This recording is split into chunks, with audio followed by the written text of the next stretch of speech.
सुनसान जंगल में टूनी चिड़िया अपनी बेटी टुनटुनी चिड़िया और बेटा गोलू चिड़ा के साथ रहती थी। टूनी चिड़िया अपने बेटे और बेटी में बहुत फर्क करती थी। अक्सर वो अपने बेटे गोलू चिड़ा के लिए नए नए कपड़े और खिलौने लाती थी। जब वो पुराने हो जाते थे तो वो उसे अपनी बेटी को दे देती थी। गोलू चिड़ा अपनी माँ से कहता है, माँ, मैं दोस्तों के साथ पटाखे जलाने जा रहा हूँ, शाम तक घर लौटूंगा, तो मेरी चिंता मत करना। तब टूनी चिड़िया कहती है, बेटा जा।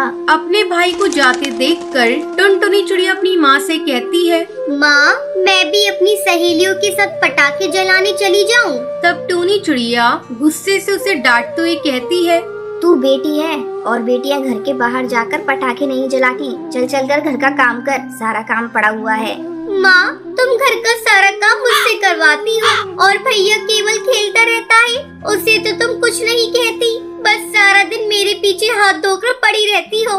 ठहर जा, तेरा बड़ा मुंह चल रहा है, रुक मैं अभी तुझे बताती हूँ। ऐसा कहकर टूनी चिड़िया अपनी बेटी टुनटुनी को मारने लगती है। धीरे धीरे शाम हो जाती है, लेकिन गोलू का कोई पता नहीं था। अभी तक गोलू घर वापस नहीं लौटा था। टूनी चिड़िया को गोलू चिड़ा की चिंता होने लगती है। वो सोचने लगती है, शाम हो गई, पता नहीं ये कमबख्त कहाँ है, अभी तक घर नहीं लौटा, मुझे जाकर देखना होगा। टूनी चिड़िया गोलू को ढूंढने के लिए जाती है। जैसे ही वो अपने घोंसले से बाहर निकलती है, वो देखती है कि कालू कौवा उसके बेटे को लेकर आ रहा है। अरे कालू, गोलू तुझे कहाँ मिला? मैं इसी को ढूंढ रही थी। आंटी, ये शराब पीकर नदी में गिरा हुआ था, मैंने इसे देखा तो उठाकर लाया। लो संभालो अपने बेटे को।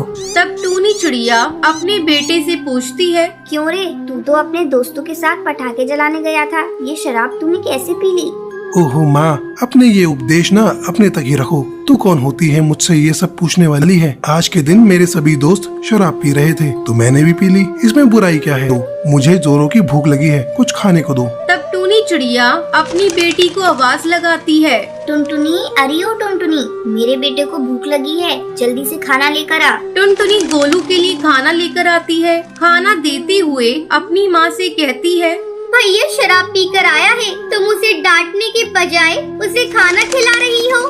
तू होती कौन है ये सब बोलने वाली? अरे आज इसके दोस्तों ने जबरदस्ती इसे पिला दिया होगा। मेरा बेटा ऐसा नहीं है, तू देखना, जब इसका नशा उतरेगा तो वो मुझसे माफी मांगेगा। तभी सुंदरी कौवी टुनटुनी चिड़िया के घोंसले को टूनी चिड़िया, आओ मैं तुम्हें मिठाई खिला दूं। थोड़ी देर तक सुंदरी कौवी टूनी चिड़िया से इधर उधर की बातें करती है। तभी टुनटुनी चिड़िया दही भल्ले लेकर आती है और सुंदरी कौवी को देते हुए कहती है, ये लो आंटी, दही भल्ले, इसे मैंने बनाया है। सुंदरी कौवी दही भल्ले को खाती है और टुनटुनी चिड़िया की तारीफ करती है।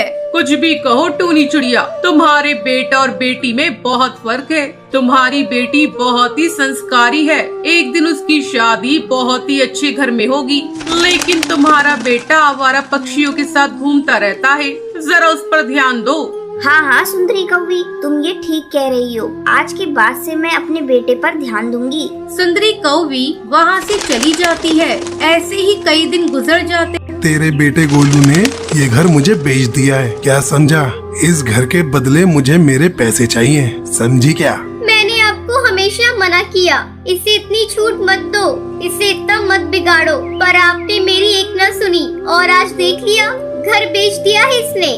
तभी टुनटुनी फोन पर जंगल के सबसे बड़े वकील जिगरबाज से बात करती है। आप लोग बिना किसी कानूनी नोटिस के हमें घर से नहीं निकाल सकते। तू सिखाएगी हमें कानून? है बड़ी आई कानून सिखाने वाली। तेरे भाई ने ही बेचा है ये घर मुझे, समझी क्या? पुलिस उन सभी गुंडों को गिरफ्तार कर लेती है। मेरी बच्ची, मैं तो तुझसे नजरें भी नहीं मिला सकती। जिस लड़की के पैदा होने पर मैंने शर्म महसूस की, आज उसी बेटी ने मेरा सर झुकने से बचा लिया, और जिस बेटे पर मैं अभिमान कर रही थी, वही आज मेरी इज्जत नीलाम करने पर तुला हुआ है। माँ मुझे माफ कर दो, मेरे से बहुत बड़ी गलती हो गई। मैंने जुए के लालच में सारे पैसे बर्बाद कर दिए। इतना कहकर गोलू रोने लगता है। टूनी चिड़िया भी मच चुकी थी।